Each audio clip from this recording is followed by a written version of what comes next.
The first city in Poland that left behind a mixed aftertaste. Is it true that the happiest people live in Gdynia, and what went wrong on our trip, you will find out in this video. We will visit the most interesting places and feel the atmosphere of the young port city.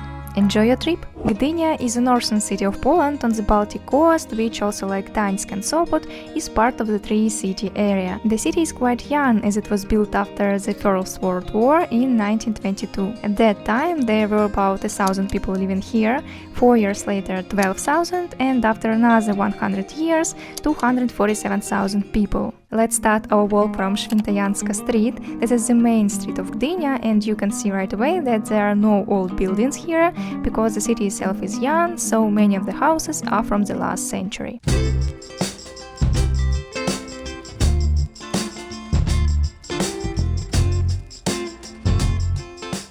The architecture of Gdynia is a separate topic. Gdynia is one of the few cities in Poland and Europe that were founded in the interwar period. That's why you won't see the gingerbread houses of Gdańsk or the rich villas of Sopot.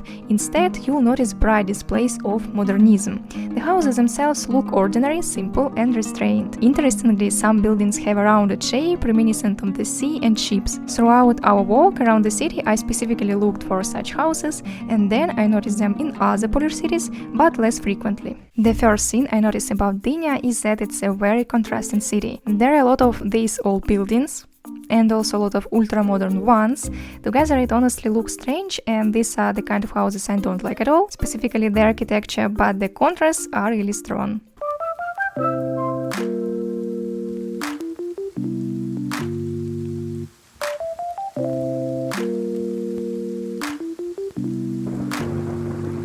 Our next destination is Stone Mountain, or Kamienna Góra. You can go up there on a free cable car for 2 minutes, but it's not working now, so we'll climb the stairs on foot.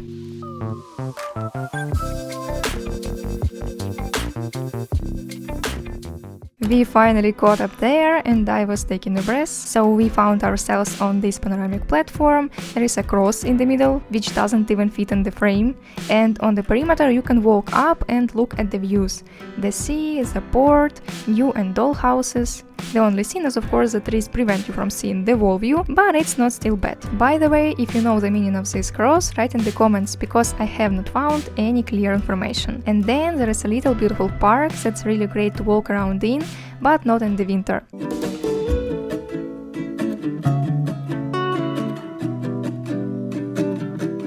Kościuszko Square is another popular place in Gdynia. It can be called the tourist center of the city. After all the main attractions are located in this area, and I can already see something interesting in the distance. So let's go look together.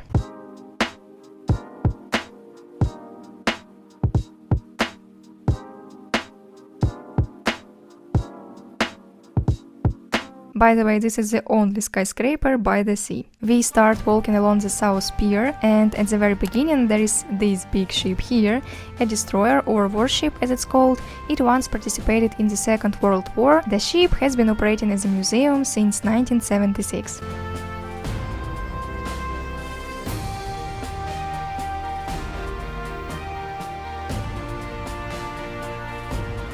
Right next to the ship is a 50 times smaller replica of it, where you can see the ship's structure in detail and even touch it a bit. We are passing another museum ship. This one is called Dar Pomorza. It has traveled all over the world and is over 100 years old.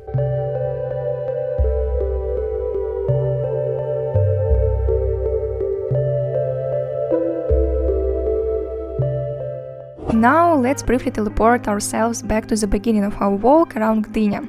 While we were walking from the train station to the first location, we passed by the market, which reminded me very much of our market Ozorka i Dnipro. It's just like a copy, and why exactly from this city I had a mixed impression, I will share it now. There are several reasons for this. Firstly, construction. There is quite a lot of it here, so in some places it's very nosy. Secondly, the architecture. This style is not close to me, it was very unusual. And the third is the weather, which added to the gloom, cold and physical weakness. For me, this is the first trip that caused quite vivid emotions, not only in a good way. That's neither good nor bad, just a fact. Sharing it as it is, there is no such thing as perfect. I'm a regular person and actually quite emotional. And I was really surprised when I learned that Gdynia is considered to be the happiest city in Poland. Where did this fact come from? For this purpose, special studies were conducted in which 36,000 Poles took part. They had to answer the main question, how happy they feel in their city on a scale from 1 to 5. In addition to subjective opinion, objective aspects were also taken into account.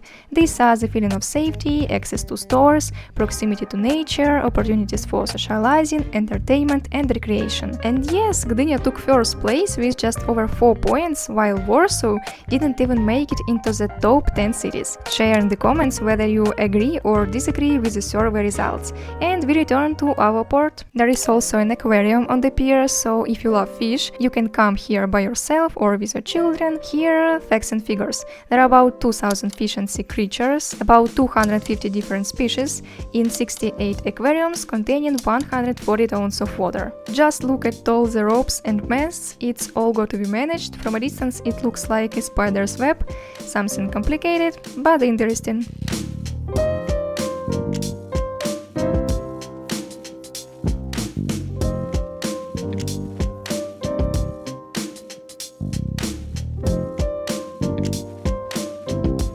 There is even a bathyscaphe, which was used to study the depths of the sea. And of course there is a pleasure boat and swans. Very beautiful. I am fed up with these people, they're bothering me, they don't give me food. As you understand, we are on the city beach of Gdynia. It is small but quite cozy and it's very close to the pier. An interesting fact about this beach is that the water here in summer is said to be warmer than on all other beaches of the city. You can see that the beach is clean, sandy, with a gentle approach. I want to go there very much, but when I remember that in Polish sea towns in summer the air temperature averages 20-25 degrees, the desire somehow disappears.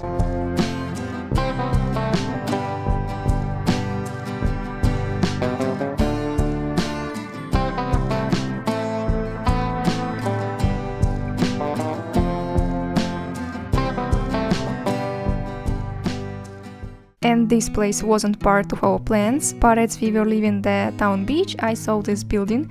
I found it interesting and it turned to be a naval museum. That is, the ship to which we walked along the South Pier in the beginning is part of this museum.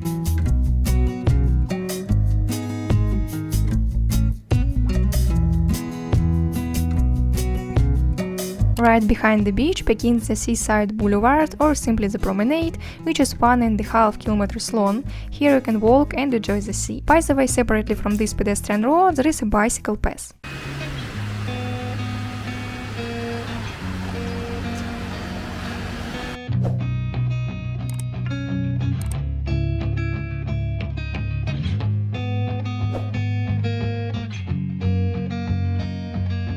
If you walk to the end of the promenade and a little further, you can see Orlovsky Cliff. It is a rock that is gradually eroding and sliding down about a meter every year.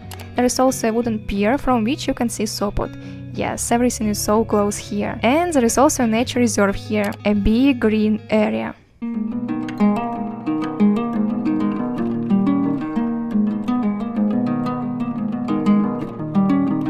History lovers can go to the Gdynia Museum to logically explore the history of the city, and there are also various thematic exhibitions held here. But I like the architecture of the building itself. It is unusual that is, on the one hand it is so sharp, with sharp corners, and on the other hand it is more streamlined and round. We accidentally got to such a small square, and I saw a lot of Ukrainian flags. I didn't understand why they were there, and then it turned out that this place used to be a parking lot, and one day it was turned into such a small square and dedicated to Ukraine. As you can see, Gdynia really differs from other Polish cities with its unique history and architecture. Of course, it is better to come here in the warm season, when the trees are blooming, the sun is shining and the sea is warmer. And in winter it's grey, cold, the trees are bare, and you have much less entertainment available. So as for me, the ideal option is to come here for one day, walk around the city, explore it, and visit the most important sites, which are located in one place. What do you think of Gdynia? Write in the comments. By the way, with this video we finished our 3-city trip. Before that we visited Sopot and made many videos about Gdańsk. So now you can skip to our past walks. I highly recommend it. And see you soon in the next video. Bye!